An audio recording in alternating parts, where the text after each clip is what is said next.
Good morning students. आज हम हमारा नेक्स्ट टॉपिक स्टार्ट करते हैं, force on a current carrying conductor when placed in uniform magnetic field. यानी अगर हमारे पास कोई कंडक्टर है, उसमें से करंट पास कर रहा है और उसको हम यूनिफॉर्म मैग्नेटिक फील्ड के अंदर रखते तो कैसे फोर्स एक्ट करेगा। ठीक है, तो force on a current carrying conductor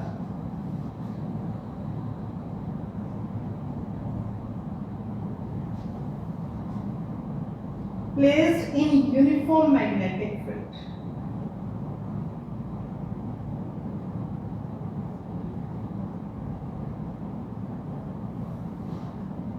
ठीक है, तो सबसे पहले हम क्या करते हैं, एक कंडक्टर कंसीडर करते हैं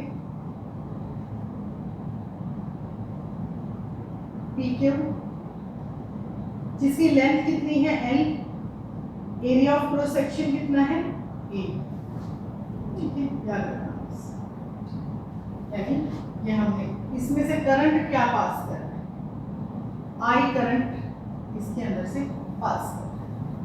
ठीक है, जब I करंट की डायरेक्शन ये है, करंट की डायरेक्शन ये है, तो इलेक्ट्रॉन्स की डायरेक्शन क्या होगी इधर, यानी इलेक्ट्रॉन्स BD ड्रिफ्ट वेलोसिटी के साथ इस डायरेक्शन में क्या हो रहे हैं, ड्रिफ्ट हो रहे हैं। अब यहाँ पर क्या है, लेंथ एलिमेंट, लेंथ की यूनिट वेक्टर की भी डायरेक्शन यही होगी, करंट की भी यही डायरेक्शन है, तो ये क्या होगी IL, current element carrying current की डायरेक्शन हो गई। ठीक है, मैग्नेटिक फील्ड देखो, ये मैंने अगर सपोज करो एक्स एक्सिस माना, मैग्नेटिक फील्ड मान लेते हैं अलोंग वाई एक्सिस, ये डायरेक्शन है मैग्नेटिक फील्ड। क्या डायरेक्शन है, मैग्नेटिक फील्ड। या जल्दी साइड लाइन ये परपेंडिकुलर क्रॉस करके दिखा देना, वो आपकी इच्छा है, डॉट दिखा देना, वो इच्छा है, उसी के अकॉर्डिंग फोर्स की डायरेक्शन क्या हो जाएगी, चेंज हो। ये हमने कंसीडर किया। तो let us consider a conductor of length L having a uniform area of cross section A carrying current I placed in a uniform magnetic field B, uniform magnetic field B पर।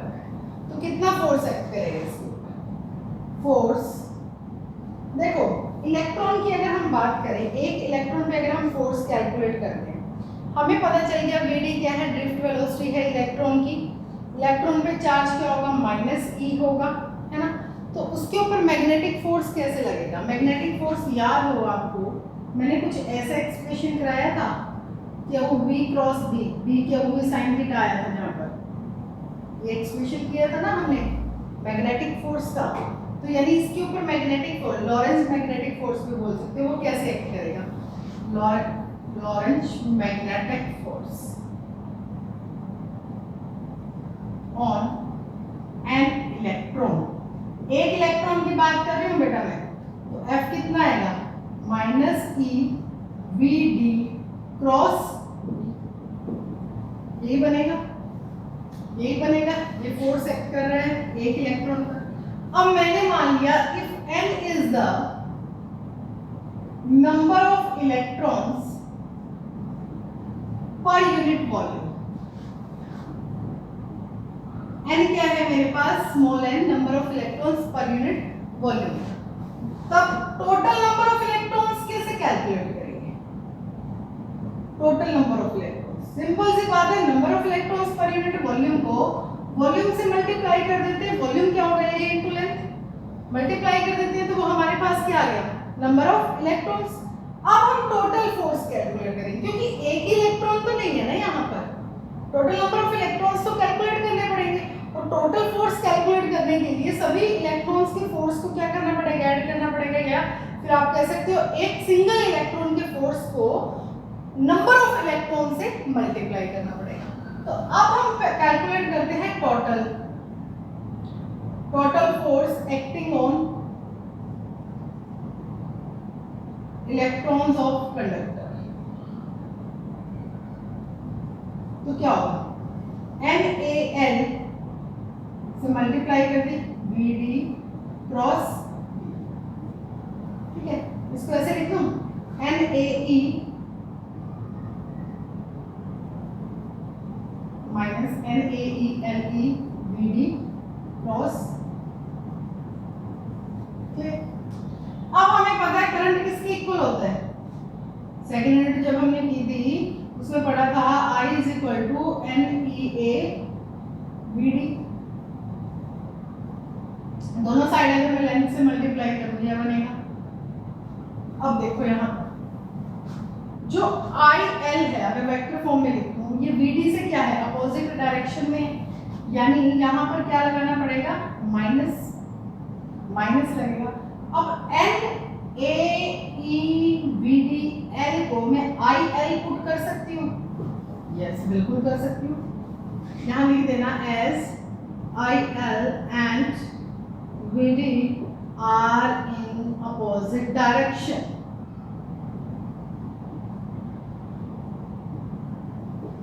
Okay, put करें, put the value in equation 1, तो क्या बनेगा हमारे पास F is equal to, इसको small f से denote कर दो क्योंकि स्मॉल फोर्स है, और ये है हमारे पास total force. F is equal to क्या बनेगा, इसकी जगह हमने IL लिखना है, IL क्रॉस, यानी क्या बन गया BIL sine theta, capital I लिखा हुआ मैंने तो कैपिटल I। तो ये हमारे पास फोर्स का ये तो मैग्नीट्यूड आया है, ये वेक्टर फॉर्म में मैग्नीट्यूड क्या बना BIL साइन थीटा, ये हमारे पास डायरेक्शन वाली फोर्स और सॉरी मैग्नीट्यूड। डायरेक्शन कैसे कैलकुलेट करोगे, सिंपल सी बात है। देखो अगर आपने वही रूल लगाना है राइट हैंड रूल वाला वही लगा लो, सबसे सिंपल रहता है। हमने क्या करना है, ये मैग्नेटिक फील्ड की डायरेक्शन को, ये motion of positive charge, electrons इधर जा रहे हैं तो पॉजिटिव चार्ज अपोजिट डायरेक्शन में जाएंगे, ये डायरेक्शन मैग्नेटिक फील्ड की, ये डायरेक्शन पॉजिटिव की। तो ये जो पाम है हमारा, ये डायरेक्शन ऑफ फोर्स क्या आ रहा है, बाहर की साइड आ रहा है, यानी जो परपेंडिकुलर है इसके एक्स वाई, इसके परपेंडिकुलर एक्सिस कौन सा होगा आउटसाइड जेड, तो यानी अलोंग जेड डायरेक्शन क्या होगा फोर्स एक्ट करेगा, अलोंग जेड डायरेक्शन क्या एक्ट करेगा फोर्स। क्लियर है, ये बात आ गई डायरेक्शन, नोट करें। अब इसमें हम थोड़े केसेस करते हैं, जैसे हमारे पास फोर्स कितना आया अभी BIL साइन थीटा, तो कुछ केसेस हैं। अगर सपोज करो हमारे पास थीटा आता है 0 या फिर 180 डिग्री, सिंपल सी बात है साइन 0 और साइन 180 क्या होगा 0, तो फोर्स कितना आएगा 0। यानी अगर आप इस कंडक्टर को पैरेलल या एंटी पैरेलल रखते हो मैग्नेटिक फील्ड की, तो फोर्स कितना होगा 0, यानी कोई फोर्स एक्ट नहीं करेगा। बट इफ 90 डिग्री है थीटा, दैट मींस जैसे परपेंडिकुलर रखा है हमने, परपेंडिकुलर रखते हो तो क्या होगा फोर्स मैक्सिमम एक्ट करेगा, जो कि कितना होगा BI। देखो वैसे यहाँ तो मैंने रूल लगा दिया राइट हैंड रूल, आप फ्लेमिंग्स लेफ्ट हैंड रूल भी लगा सकते हो। फ्लेमिंग लेफ्ट हैंड रूल में क्या है, father mother child, father mother child, force magnetic field current, force magnetic field current, ये है ठीक है। देख लो इसमें force magnetic field current, magnetic field current force, x axis y axis z axis आता बनेगा, ठीक है। मर्जी आपकी जो डायरेक्शन लगानी हो वो देख लेना, ठीक है। तो मैक्सिमम फोर्स है, डायरेक्शन हर बार आप कैलकुलेट करें। अब प्रॉब्लम एक है यहाँ पर कि सपोज करो आपके पास क्वेश्चन आ जाता है कि जो आपने कंडक्टर लिया है वो स्ट्रेट नहीं है। ध्यान से सुनना मैंने क्या कहा, अभी मैंने एक स्ट्रेट कंडक्टर लिया था जिसमें से करंट आई पास कर रहा है, उस पर हमने मैग्नेटिक फोर्स कैलकुलेट किया, यानी उसको जब हम मैग्नेटिक फील्ड के अंदर रखते हैं तो फोर्स कितना आता है वो कैलकुलेट किया। बट अगर कंडक्टर स्ट्रेट ना हो, कोई और हो शेप में हो, तो हम फोर्स कैसे कैलकुलेट करेंगे। If conductor is not straight, तो हमें क्या करना पड़ेगा, वहां पर उस शेप का, जो भी शेप दी होगी कंडक्टर की, उस कंडक्टर का एक स्मॉल एलिमेंट लेना पड़ेगा। स्मॉल एलिमेंट पर हम क्या करेंगे, फोर्स कैलकुलेट करेंगे। तो वो स्मॉल फोर्स कितना होगा, I dl cross b, I dl cross b, और फोर्स कितना बन जाएगा, इंटीग्रेशन ऑफ b, यानी integration of dl cross b, ठीक है। तो इस तरीके से हम वहां क्या करेंगे, टोटल फोर्स कैलकुलेट करेंगे। क्लियर है, समझ आई ये बात? ये ऐसा कुछ आएगा आई एल, मतलब ये इसका माने ना टोटल लेंथ बी, ऐसा कुछ बनेगा। तो अब यहाँ पर एक और है, क्रॉस प्रोडक्ट हटाए तो साइन थीटा भी लगा दो। एक और है, अगर मान लो सेमी सर्कुलर है, ऑयल जो है वो सेमी सर्कुलर है, तो आप एल की जगह क्या लगा लोगे, 2r। मान लो सेमी सर्कुलर है और उसकी रेडियस कितनी है, r है, तो l की जगह क्या आ जाएगा, 2r, क्योंकि उसका डायमीटर बनेगा ये, ठीक है, लेंथ। और अगर सपोज करो आपके पास सर्कुलर है, सर्कुलर में बच्चे कहाँ कंफ्यूज हो जाते हैं, टोटल लेंथ लगानी है, कोई 2πr लगा देता है, कोई r लगाता है, गलत। जब सर्कुलर होगी तो देखो आप एक चीज नोट करना, सर्कुलर है तो जब हम स्मॉल एलिमेंट लेंगे, अलग अलग से लेंगे, सबकी अलग अलग डायरेक्शन बनेगी ना। मान लो मैंने ये वाला लिया, इस डायरेक्शन, इस एलिमेंट के फोर्स की डायरेक्शन और इस एलिमेंट के फोर्स की डायरेक्शन अपोजिट मिलेगी। अपोजिट डायरेक्शन का मतलब क्या है, जब आप उन सबको ऐड करोगे, देखो मैग्नीट्यूड सेम आ रहा है लेकिन डायरेक्शन क्या आ रही है, एलिमेंट्री पार्ट्स की अलग अलग आ रही है, तो उनका सम अप कितना हो जाएगा, 0। सम अप कितना हो जाएगा, 0। तो हमेशा ये ध्यान रखना, अगर आपकी कॉइल सर्कुलर है, सर्कुलर कंडक्टर है और उसको आपने मैग्नेटिक फील्ड के अंदर रखा है, तो फोर्स कितना आएगा, सॉरी हाँ, फोर्स कितना आएगा, 0 आएगा, क्योंकि सबका सम अप लिया हमने सभी एलिमेंट्री पार्ट्स। क्लियर है, ठीक है बात। लेकिन अगर मान लो कोई और आ जाता है हमारे पास, स्ट्रेट कंडक्टर है, ठीक है, स्ट्रेट कंडक्टर जो है हमने लिया है वो नॉन यूनिफॉर्म मैग्नेटिक फील्ड के अंदर रखते हैं, तो क्या फर्क पड़ेगा, तो कोई बात नहीं, वहां पे भी क्या होगा, अलग अलग कंडक्टर के अलग अलग एलिमेंट्री पार्ट्स पर अलग अलग फोर्स एक्ट करेगा, वो सभी हमें अलग अलग कैलकुलेट करने पड़ेंगे, क्योंकि मैग्नेटिक फील्ड क्या है, यूनिफॉर्म है। हमें नहीं पता मैग्नेटिक फील्ड यहाँ पे क्या है, यहाँ पे क्या है, यहाँ पे क्या है, यहाँ पे क्या है, कैलकुलेट करना, ठीक है, नोट करें।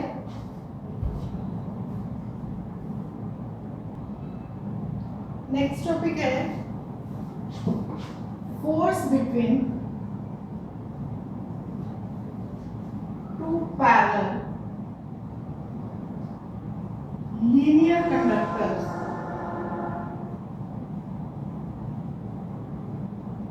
Carry current.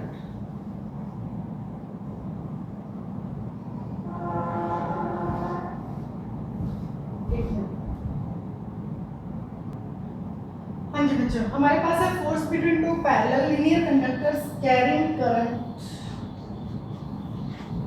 लेते हैं हम। हमने क्या किया, दो कंडक्टर्स इनफाइनाइट लेंथ के कंसीडर किए, सपोज करो A1 B1 A2 B2। First case हम लेते हैं having current in same direction, same direction में करंट फ्लो कर रहा है, सेम डायरेक्शन में करंट जाएगा I1 I2।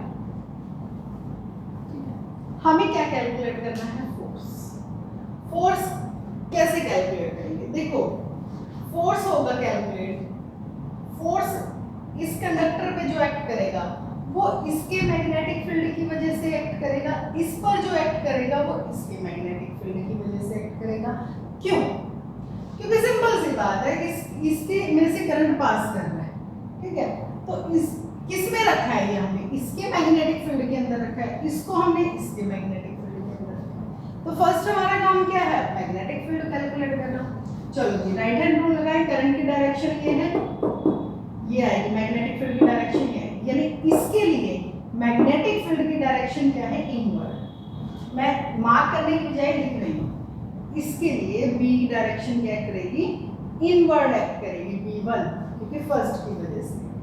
सेम अगर मैं यहां पर जाऊं, ऐसे डायरेक्शन क्या है, आउटवर्ड, डायरेक्शन क्या है, आउटवर्ड, यानी इसका मैग्नेटिक फील्ड जो इसमें प्रोड्यूस होगा, इसमें B2 कितना आया हमारे पास, अपवर्ड, कितना आया, अपवर्ड। लगा दो पाम रूल, फोर्स फाइंड करना है। चलो जी, ये है हमारे पास, इसने कहा ये क्या है, अपवर्ड, B2 अपवर्ड, करंट की डायरेक्शन अपवर्ड, ये वाली है, तो पाम की डायरेक्शन किधर आ रही है, इधर इधर आ रही है, तो फोर्स किधर एक्ट करेगा, इधर एक्ट करेगा।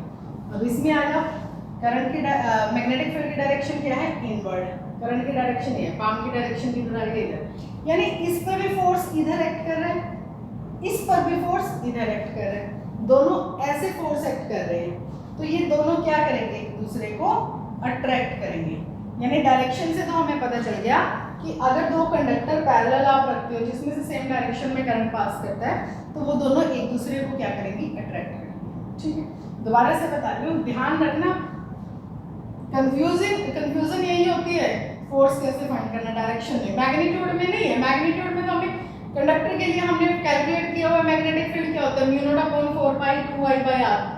ठीक है, फोर्स क्या होता है, वी आई एल, और पुट्टी तो करनी है, वैल्यू कुछ भी नहीं है। बात अब डायरेक्शन की, डायरेक्शन पता होनी चाहिए, तो मैं कैसे आई, मैंने क्या कहा, मुझे इस पर फोर्स कैलकुलेट करना है, इसमें से करंट की डायरेक्शन मुझे पता है, इसके लिए मैग्नेटिक फील्ड किसका लेना है, ये वाला, यानी इस पर जो फोर्स लगेगा वो किसकी वजह से लगेगा, due to magnetic field produced by A2 B2। इसके मैग्नेटिक फील्ड की डायरेक्शन कैलकुलेट की, क्या आई हमारे पास, अपवर्ड आई, चलो जी अपवर्ड लगा देते हैं, मैग्नेटिक फील्ड अपवर्ड है, करंट की डायरेक्शन ये है, पाम की डायरेक्शन ये है। अब इस पे फोर्स फाइंड करना है, इसके ऊपर फोर्स एक्ट करेगा due to magnetic field produced by A1 B1, तो इसकी वजह से क्या आई, इनवर्ड डायरेक्शन आई, लगा दो, मैग्नेटिक फील्ड इनवर्ड है, करंट की डायरेक्शन इधर है, पाम किधर आया, इधर आया, तो दोनों एक दूसरे को क्या कर रही हैं, अट्रैक्ट कर रही हैं। क्लियर हुआ, चलो अब बात आती है मैग्नीट्यूड। मैग्नीट्यूड के लिए पहले हमें क्या करना पड़ेगा, फोर्स की मैग्नीट्यूड के लिए मैग्नेटिक फील्ड कैलकुलेट करेगा। मैं ऐसा करती हूँ, इसका फोर्स कैलकुलेट करते हैं, तो इसके लिए इसका मैग्नेटिक फील्ड कैलकुलेट करना पड़ेगा। चलो, magnetic field produced by conductor A2 B2 carrying current I2,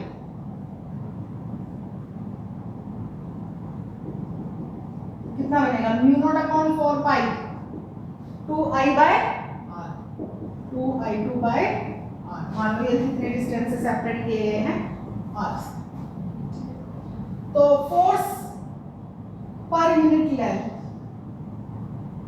पर यूनिट लेंथ बोल रही हूँ बेटा मैं, ऑफ कंडक्टर A1 B1, चलो BIL, B कौन सा, B2, I लेंथ पर यूनिट लेंथ है, या तो पहले फोर्स कैलकुलेट कर लो, बाद में L से डिवाइड कर देना। चलो पहले फोर्स ही कैलकुलेट कर लो, force of conductor A1 B1, BIL sin theta, theta क्या था, लेंथ एलिमेंट और करंट एलिमेंट के बीच में एंगल, तो वही तो है। देखो कैसे आएगा, B I क्या है, IL क्रॉस B, L और B में B हमारे ऐसे एक्ट करते हैं, ये तो इनवर्ड है या अपवर्ड है ना, ऐसे एक्ट कर रहे हैं, और उसके लेंथ एलिमेंट L ऐसे, तो दोनों के बीच में एंगल कितना हुआ, 90 डिग्री, sin 90 कितना हो जाएगा 1, तो कितना बनेगा B2 I1 L, B2 कितना है, mu naught upon 4 pi 2 I2 I1 by R L। अब फोर्स पर यूनिट लेंथ कितनी होगी, L से क्या कर देंगे हम, divide, mu naught upon 4 pi 2 I1 I2 by R L cancel हो। अब हमें फोर्स फाइंड करना हो, ये कौन सा फोर्स आया है, F1 ना, F1 आया, ये तो किसकी वजह से था, इसकी वजह से फाइंड करना है, तो मैग्नेटिक फील्ड क्या कैलकुलेट करना पड़ेगा आपको, B1 कितना आएगा, mu naught upon 4 pi 2 I1 by R, तो इस पे फोर्स कितना एक्ट करेगा, B1 I2 L sin theta, theta 90 degree है, B1 I2 L, values put करो, आएगा कितना, सेम फोर्स से क्या करेंगे, एक दूसरे को अट्रैक्ट करेंगे।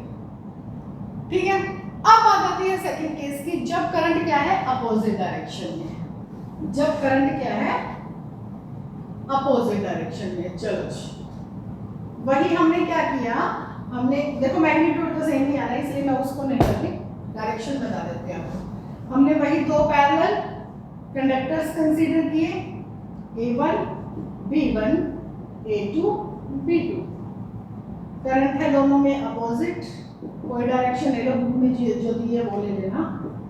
आर क्या है उसके बीच की डिस्टेंस। इसके लिए मैग्नेटिक फील्ड क्या होगा, V2। करंट की डायरेक्शन क्या है, ऐसे इनवर्ड। V2 कितना आया हमारे पास, इनवर्ड। इसकी वजह से इनवर्ड। V1 भी क्या है, इनवर्ड। ठीक, लगाओ पाम रूल। मैग्नेटिक फील्ड है इनवर्ड, करंट की डायरेक्शन ये है, फोर्स किधर आ रहा है, बाहर की साइड, F1 इधर एक्ट करेगा। मैग्नेटिक फील्ड है इनवर्ड, करंट की डायरेक्शन क्या है, ऐसे ऐसे ही जाएगी, पाम किधर जा रहा है, बाहर की साइड, फोर्स क्या लगेगा, यानी मैग्नीट्यूड सेम है, मैग्नीट्यूड सेम है। यानी इसमें भी क्या है, पैरेलल कंडक्टर्स अगर हम रखते हैं जिसमें से अपोजिट डायरेक्शन में करंट पास करता है, तो वहां पर क्या होगा, वहां पर वो दोनों सेम फोर्स से एक दूसरे को क्या करेंगे, रिपेल। ठीक है, यानी अगर दोनों में करंट सेम डायरेक्शन में जाता है तो अट्रैक्ट करेंगी, अपोजिट जाता है तो रिपेल। नोट कर लीजिए।